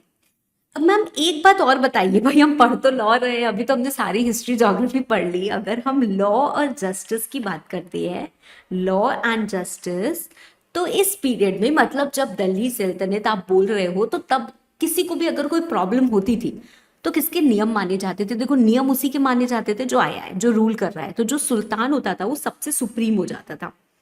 ठीक है, सुल्तान के अंदर हमारे पास चीफ जस्टिस भी होते थे और इसके बाद हमारे पास अलग अलग कोर्ट्स ऑफ जस्टिस भी होते थे। कोर्ट्स ऑफ जस्टिस जैसे एक कोर्ट दीवानी, ऐसे लिखते हैं हम, दीवान ई मजलिम। और जैसे हमारे पास दीवान ई सियासत, तो अलग अलग, जैसे आजकल हम बोलते हैं ना हाई कोर्ट है, सुप्रीम कोर्ट है, डिस्ट्रिक्ट कोर्ट्स है, सेशंस कोर्ट है, तो वैसे ही पहले भी इनके पास ऐसी चीज़ें हुआ करती थी। तो यही हमारा लॉ का सिस्टम था। तो लोगों को प्रॉब्लम होती थी, तो ये अलग अलग डिविजन्स थे कि हाँ, अगर आपको इन मैटर्स पे जाना है तो आप दीवानी मजलिम पे जाओ, मैटर्स पे जाना है दीवानी सियासत पे जाओ, तो अलग अलग हमारी चीज़ें होती थी। And it was like that. So during the Sultanate period, there were several codes of justice relating to different branches of law. For example, Diwani-e-Muslim deals with disputes concerning administration or bureaucracy. Okay, moving to the next tenure. अभी भी हम medieval India या medieval period की ही बात कर रहे हैं, but now we have come to the second part, Mughal period. Okay, तो भाई मुगलों ने जब करी लड़ाई तो क्या हुआ? मुगलों ने जब करी लड़ाई तो मुगल राज आया, है ना। अब मुगल राज आया तो इसमें क्या क्या हुआ मैम? सबसे पहली बात, इसमें भी हमको दो चीजें पढ़नी है। एक तो काइंड ऑफ हमारी हिस्ट्री कि मुगल क्या आए, कैसे आए, और दूसरा अगर मैं बात करूं तो हमारा जस्टिस, या कह सकते हैं हम जुडिशियल एडमिनिस्ट्रेशन। देखो, जैसे मैंने आपको बताया ना, सुल्तान्स के साथ प्रॉब्लम क्या थी कि ये लोग आपस में बहुत ज़्यादा लड़ते रहते थे।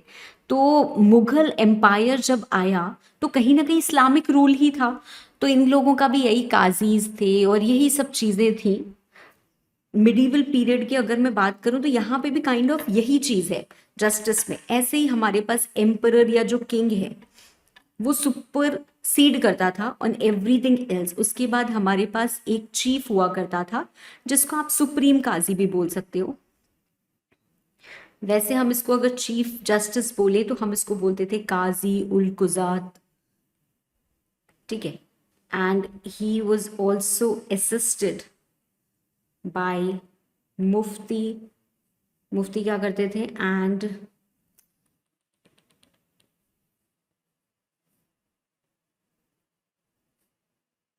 Mir, and then we had some provincial courts. Province होती है ना, अलग अलग प्रोविंस डिवाइड कर देते हैं कि ये एरिया इसका, ये एरिया इसका, ये एरिया इसका। तो इसमें हमारे पास सब में काजी हुआ करते थे जो हेड होते थे, चीज़ों को देखते थे। समझो, अभी मैं हाईलाइट कराती हूँ, बट अल्टीमेटली हमारा जो कहने का इंटेंशन है इट इज़ द सेम कि सुल्तान का पीरियड हो या मुगल का पीरियड हो, जो जुडिशियल एडमिनिस्ट्रेशन होता था वो इस्लामिक रूल ही है, तो कहीं ना कहीं वही चीज़ें होती थी। But of course Mughal empire में थोड़ा ज़्यादा एफिशिएंट सिस्टम ऑफ गवर्नमेंट था, अनडाउटेडली बहुत अच्छा नहीं था in compare to the British rule. British rule में इससे बेटर जुडिशियल सिस्टम था हमारे पास, ठीक है। तो यहाँ पे हमारे पास, ठीक है, प्रोविंशियल कैपिटल में एक काजी हुआ करता था जो हेड करता था। अब हमें कोई भी प्रॉब्लम है तो उन्हीं के पास हम जाते थे, और उसके बाद पूरे के पूरे एम्पायर का एक सुप्रीम काजी हुआ करता था जिसको हम चीफ कहते थे, and ultimately we had the emperor, ठीक है। तो हमारे पास कहीं ना कहीं ऐसी ही चीज़ें थी। they had good you can say they had noble ideas. in fact अगर हम अकबर वगैरह की बात करते हैं तो उनको बहुत नाम भी लिया जाता है कि औरंगजेब, अकबर की, ये दे वर द रूलर्स जो हमेशा सच के लिए और जो हमेशा बहुत फेयर काम करते थे। So they had noble ideas, but still the system was not very good. बहुत ही अच्छा सिस्टम बना दिया था ऐसा बिल्कुल भी नहीं है। जब हमारा दिल्ली सल्तनत का पीरियड एंड हुआ, मतलब अराउंड 1526, तो हमारी जो मुगल चीज़ें हैं, मुगल डायनेस्टी, वो स्टैब्लिश हुई। एंड जब औरंगजेब की डेथ हुई तो अल्टीमेटली मुगल्स का भी एंड आ गया। सो मुगल पीरियड में हमको हिस्ट्री बहुत ज़्यादा नहीं पढ़नी है। स्टार्टिंग मैंने आपको बता दी कि जब हमारी दिल्ली सल्तनत का एंड हुआ तो मुगल्स की शुरुआत हुई। और मुगल्स का एंड कब हुआ? मुगल्स का एंड हुआ with the death of Aurangzeb, although I don't think this is something which is written and you need to learn it, no. Okay fine. हमारे लिए यहाँ पे judicial system is important. Judicial system, तो सबसे पहली बात भाई, कोर्ट्स को कैटेगराइज किया गया था रिक्वायरमेंट के हिसाब से। चीफ जुडिशियल फंक्शन काजी उल कुजात, ये क्या करते थे, सुपरवाइज करते थे प्रोविंशियल कोर्ट्स को, मतलब अलग अलग प्रोविंशियल कोर्ट्स बने थे, इनको असिस्ट करती थी मुफ्ती एंड मीर आदिल। Former was given the duty to expound the law on which Qazi would deliver the verdict, and latter was associated with the functions of bringing the parties to the court and enforcing the decrees. मतलब क्या है, फैसला सुनाने में मुफ्ती help करता था कि भाई देखिए, अगर मान लो हम काजी हैं, and with all due respect, see I do not have adequate knowledge of Muslim religion, so मैं वही आपको इंफॉर्मेशन दे रही हूँ which I am suppose to give you. Okay, अगर कहीं से भी कुछ भी I would say emotions hurt हो रहे हो, because maybe I am not pronouncing this thing correctly या कुछ ऐसा हो सकता है, तो उसके लिए माई अपॉलॉजीज। इनको असिस्टेंस दी गई, इनको असिस्टेंस कौन सी दी गई भाई, एक जन है चीफ बंदा, आप समझ लो, जिसके पास लोग आ रहे हैं अपनी प्रॉब्लम्स लेके। सबसे पहले अगर हम ग्राउंड लेवल पे हैं तो हम अपनी प्रॉब्लम्स लेके अपने प्रोविंशियल कोर्ट में जाते हैं, मतलब उस प्रोविंस में जो कोर्ट स्टैब्लिश किया हुआ है, जहां पे एक हमारे पास काजी है, वहां पे हम जाते हैं, और वो किसके हिसाब से, मुस्लिम लॉज के हिसाब से, उनके पास जो नॉलेज है, उनके जो नोबल आइडियाज हैं, बेसिकली फेयरनेस एंड जस्टिस, उसके हिसाब से हमको फैसला सुना देते हैं। ठीक है, हम क्या कर सकते हैं, हम इसके ऊपर भी जा सकते हैं, राइट हम इसके ऊपर किसके पास जा सकते हैं, हम इसके ऊपर जा सकते हैं जो हमारा चीफ जुडिशरी फंक्शन काजी उल कुजात है, जो सुपरवाइज करे प्रोविंशियल कोर्ट्स को, वो हमारी क्या करते थे, अपील्स को हियर करते थे।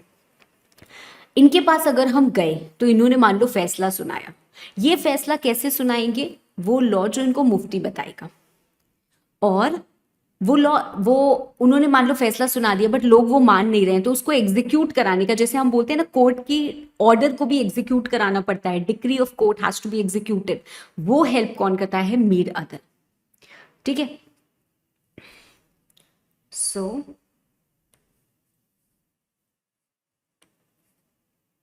Expound law, enforce orders.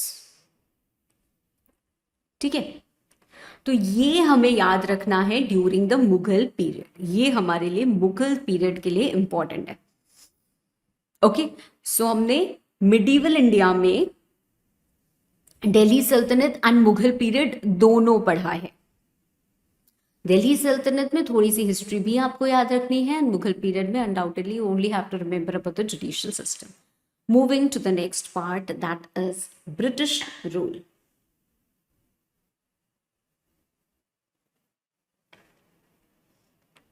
अच्छा,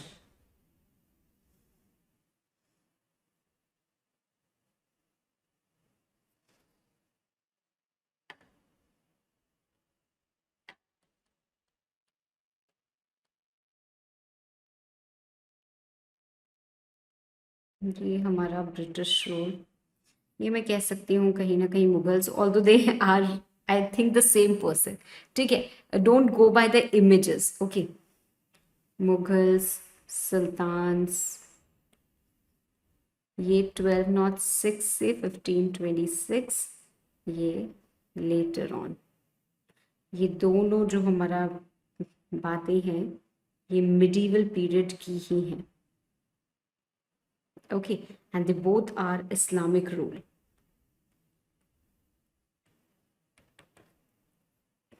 ठीक है, with their ideas of justice, with their ideas of justice। इसमें हमारे पास डायनेस्टीज हैं, Ghori, Aibak, first sultan, and then Lodhi, Ibrahim Lodhi, last sultan. Defeated by Babur. उसके बाद हमारा मुगल रूल शुरू हुआ और यहाँ पे हमें याद करना है जुडिशियल सिस्टम। जुडिशियल सिस्टम में सबसे पहले या सबसे ऊपर हमारा एम्परर, उसके बाद चीफ, उसके बाद प्रोविंशियल कोर्ट्स हेडेड बाय अ काजी। ठीक है, और इसमें हम यहाँ पे क्या बोलते हैं, असिस्टेड, वो मैंने लिखवाया हुआ है, इधर you right it at one place only. आपने अगर वहां लिखा है तो वापस यहाँ लिखने की जरूरत नहीं है, और अगर आपने ऐसे एक टेबल टाइमलाइन बनाई हुई थी मेरे साथ तो आप यहाँ पे लिखो। ओके, इट इज इंपॉर्टेंट कि आप ये जो क्रिस्प पॉइंट्स हैं हर एक पीरियड के जरूर लिखें with me.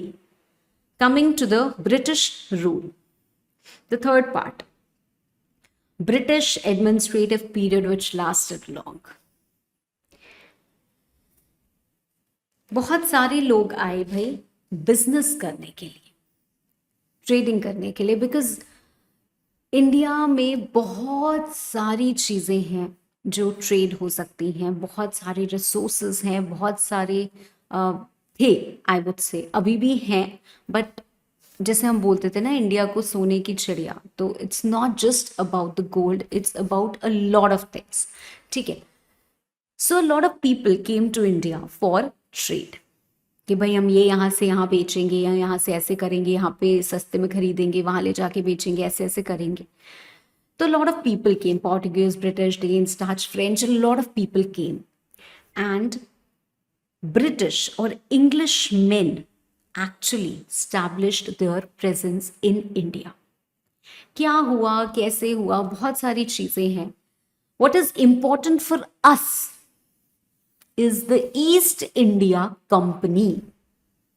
East India company क्या है भाई? अब हमको नाम से ऐसा लगता है अच्छा कोई इंडियन कंपनी बनी हुई है क्या? नहीं, ये ब्रिटिश ईस्ट इंडिया कंपनी है, एक प्राइवेट कॉरपोरेशन आप समझ लो, जो बनाई गई थी ब्रिटिशर्स द्वारा और उनके रॉयल चार्टर के परमिशन लेके। मतलब एकदम लेमैन लैंग्वेज में मैं अगर समझाने की आपको कोशिश करूं तो वहां पे अगर हम बात कर रहे हैं, यहाँ पे ब्रिटिशर्स के कुछ लॉज हैं कि नहीं है? ब्रिटिशर्स के कुछ लॉज हैं। अब ये लोग आ गए इंडिया में और इंडिया में ये काम करना चाहते हैं। अब इंडिया में ये काम कैसे करेंगे? तो इसके लिए बनाई गई east India company. East India company नाम ही इसलिए इसको दिया गया कि वहां पे चीजों को ये ट्रेड करेगी, तो नाम दिया गया।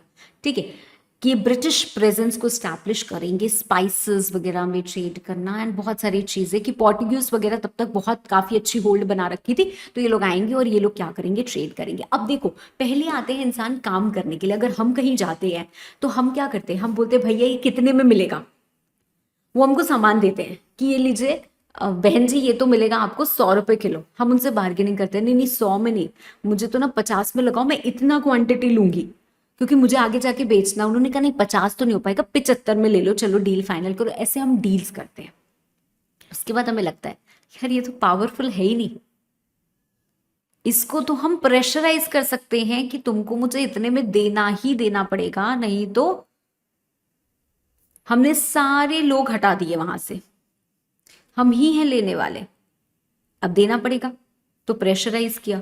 फिर और पावर अप्लाई की, हमने एक आर्मी खड़ी कर ली ईस्ट इंडिया कंपनी ने और उनके ऊपर अनड्यू प्रेशर्स बनाए, उनको मारा पीटा जो भी किया, और धीरे धीरे हमने उनके ऊपर रूल स्टैब्लिश कर लिया।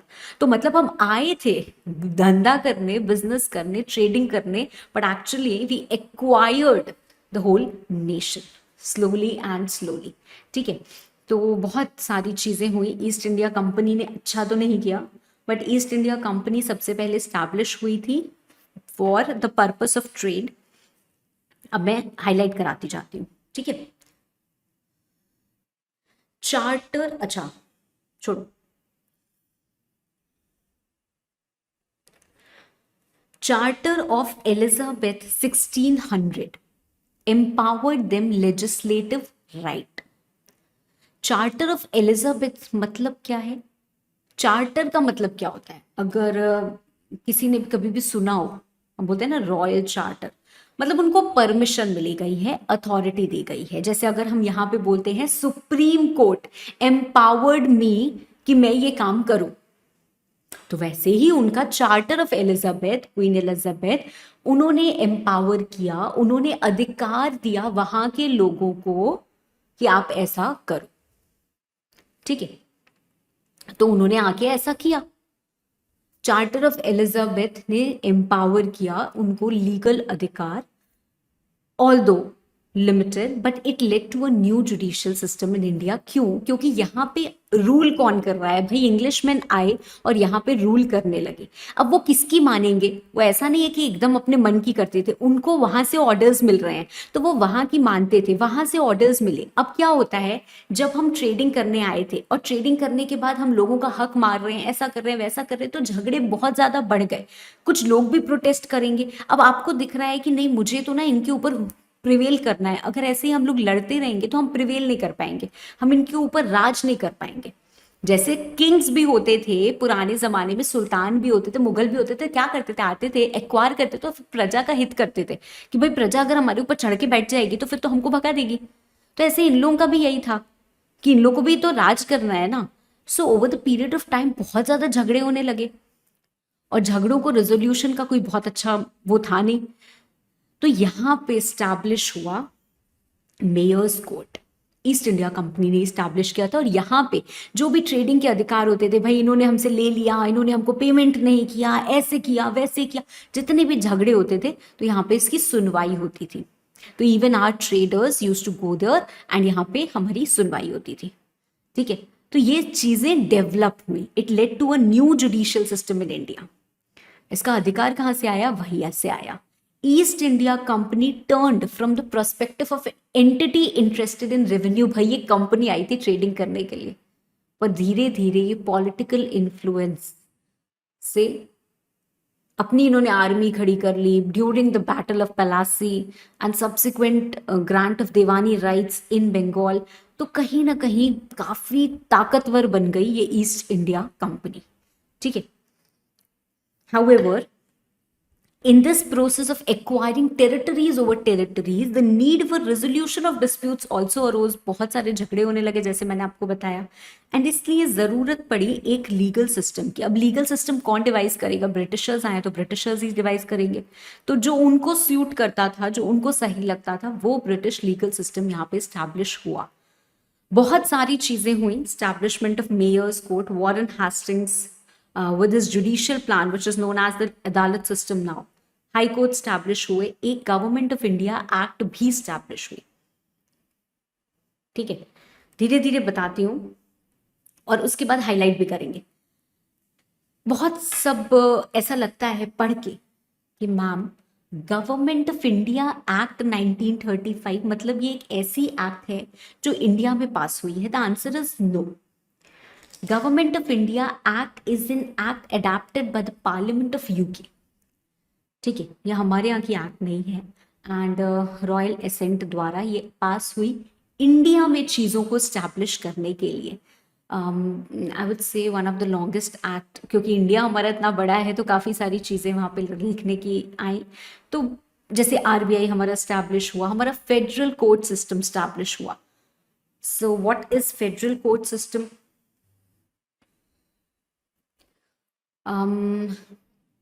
आई वुड से जैसे हमारे पास सुप्रीम कोर्ट है, वैसे ही हमारे पास एक फेडरल कोर्ट ऑफ इंडिया भी है। फेडरल कोर्ट सिस्टम आप बोलो या फेडरल कोर्ट ऑफ इंडिया बोलो, that is also established body, a judicial body which established around 1937। तो पहली चीज़ ये याद करनी है। चलो पहले मैं लिखाती हूँ ना आपको, उसके बाद मैं आपको ये चीज़ें बताती हूँ, तो that will be better for you.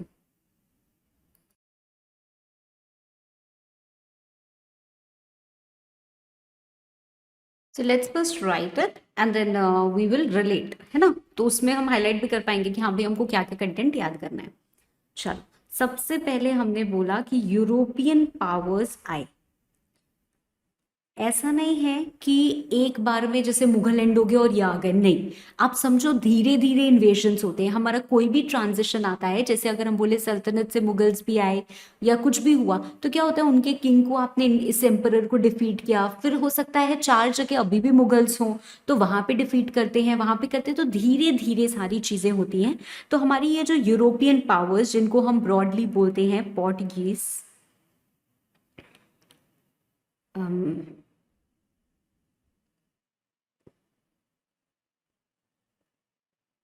क्या है भाई, पोर्टुगीज की स्पेलिंग देख लेना, Dutch, British as well as French, ठीक है। इनको हम चार को यूरोपियन पावर्स यहाँ पे बोलते हैं। ये आए थे ट्रेड के लिए, ट्रेड लिंक्स स्टैब्लिश करने के लिए। होता है ना, हम ट्रेड कनेक्शंस बनाते हैं कि इंडिया के थ्रू हम यहाँ करेंगे, यहाँ करेंगे, यहाँ से ये लेंगे, यहाँ से वो लेंगे, तो इसके लिए आए।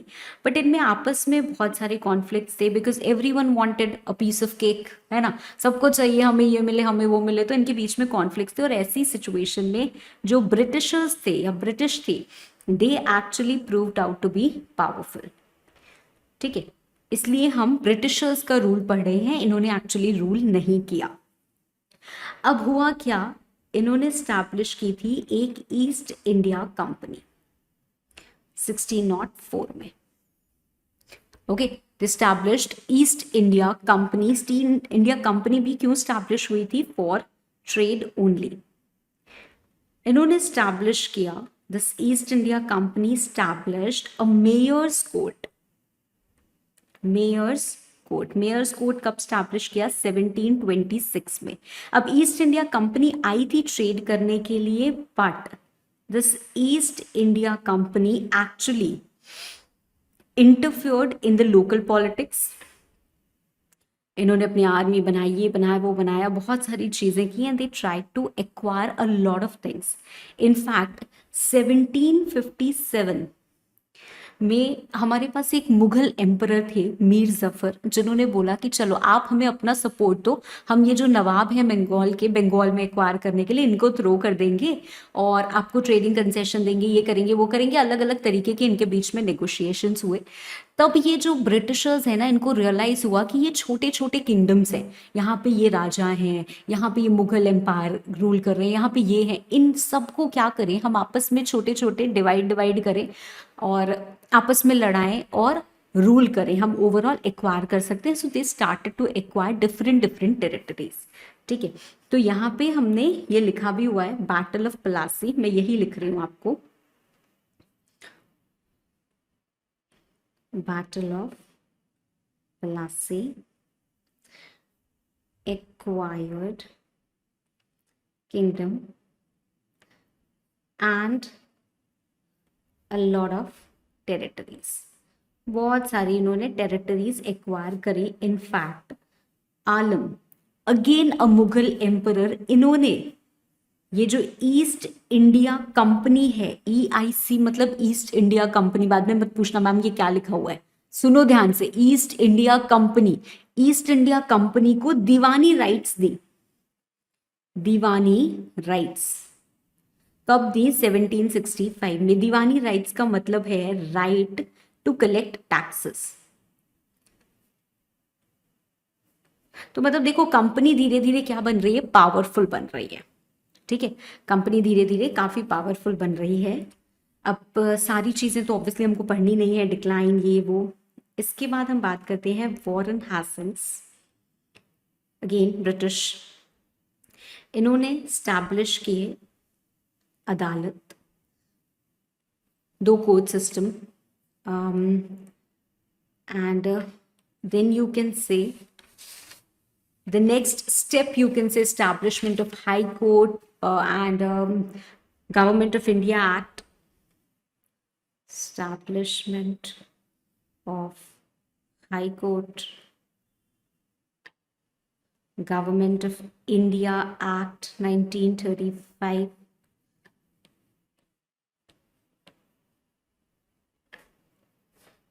federal court,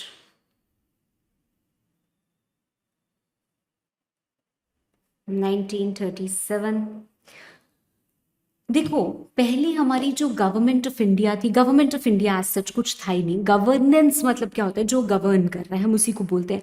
तो ये क्या था, the whole nation was governed by single authority, तो हम उसको बोलते हैं unitary type of.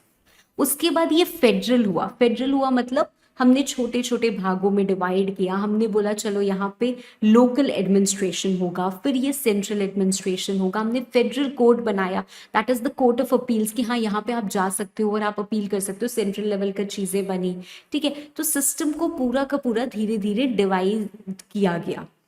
So the GOI Act played a major role. In fact, GOI Act, या मैं कहूँ जो ब्रिटिशर्स है ना, इन्होंने लॉ को एक कोडिफाइड सब्जेक्ट बनाया। कोडिफाइड सब्जेक्ट का मतलब होता है सारी चीजें लिखित रूप में एक डॉक्यूमेंट में हैं। पहले क्या होता था, कुछ भी हमारे पास ऐसे नहीं होता था, इसको ये ठीक लगा उसने वो किया, उसको वो ठीक लगा उसने वो किया, उसने वो अप्लाई किया इसने ये अप्लाई किया। अब हमारे पास क्या है, हर एक चीज का लॉ है ना। So it's a codified subject. So law को एक कोडिफाइड सब्जेक्ट मान के ये सारे काम किए। तो ये हमारा क्या हो गया, एक तरीके से ब्रिटिश रूल हो गया।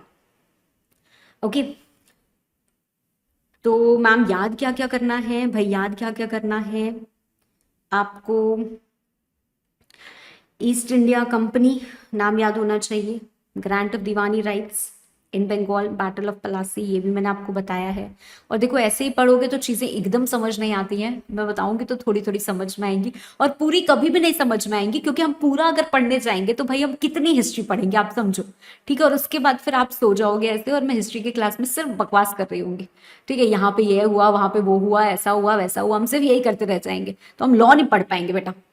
तो हमको उतना ही कंटेंट पढ़ना है जो जरूरी है भाई, ठीक है। चलो ये याद करना है, मैम कर लिया, आगे बढ़ते हैं, है ना। तो मेयर्स कोर्ट स्टैब्लिश हुआ, वारन हैस्टिंग्स की जो अदालत सिस्टम है वो स्टैब्लिश हुआ, high court, government of India act and federal court. अब ये ऐसा नहीं है रिफॉर्म स्टिल प्रेवलेंट ऐसे करके मत लिखना, रिफॉर्म सिर्फ लिख सकते हो। लॉज स्टिल प्रेवलेंट, कौन से लॉज है जो आज भी हैं हमारे पास, तो बहुत सारे इंडिपेंडेंस के पहले के टाइम की अगर हम बात करें, क्योंकि अभी तक हम सारी चीजें क्या पढ़े, प्री इंडिपेंडेंस पढ़े। तो जब हम इंडिपेंडेंस के पहले की चीजें पढ़ते हैं, तो इंडिपेंडेंस के पहले इंडियन पीनल कोड आया हमारे पास, इंडियन कॉन्ट्रैक्ट एक्ट आई हमारे पास, इंडियन एविडेंस एक्ट आई हमारे पास, Indian contract act which was later split also, मतलब उसका कुछ पोर्शन निकाल के सेल ऑफ गुड्स एक्ट अलग बना दिया गया, उसका कुछ पोर्शन निकाल के इंडियन पार्टनरशिप एक्ट अलग बना दिया गया। बहुत कुछ हमको पढ़ना है अपने कोर्स में, हाँ। तो ये सब चीजें आई, उसी समय में आई, विच आर स्टिल प्रेवलेंट। आज भी हमने वही लॉज अडॉप्ट किए हुए हैं। तो आप समझो इंडिया में जो कानून चलते हैं वो ब्रिटिशर्स से बहुत ज्यादा इंस्पायर्ड है। इनफैक्ट इंग्लिश लॉ कई जगह हमने एज इट इज अडैप्ट किया है, ठीक है। तो ये इंडिपेंडेंस के पहले का बना हुआ ब्रिटिशर्स द्वारा लॉ है, आप समझो एक तरीके से, पर वो आज भी हमारी कंट्री में प्रेवलेंट है। हम इंडियन कॉन्ट्रैक्ट एक्ट उन्हीं हिसाब से काम करते हैं, ठीक है। So it has been adopted, okay. तो कुछ laws which are still prevalent, of course Indian penal code, Indian contract act, Indian evidence act, clear, ठीक है। This is not the exhaustive list, ऐसा नहीं है कि कंप्लीट लिस्ट है, इसके अलावा कुछ है ही नहीं। तो I think pre independence period का समझ में आया होगा चीजें, ancient period, medieval and the British, बहुत कुछ है, पर इतना कुछ याद नहीं करना है। क्या याद करना है मैंने बता दिया है, प्लीज फोकस करना कि ये सारी चीजें याद हो जाए, क्योंकि अगर ऑब्जेक्टिव क्वेश्चंस पूछे जाते हैं, पूछना नहीं चाहिए ये कब हुआ, ऐसा कब हुआ, वैसा कब हुआ, बट यू नेवर नो, आपसे बड़े आराम से पूछा जा सकता है। तो अगर पूछा जाए तो हम उसमें चूक ना जाए, है ना। चलो, ओके देन।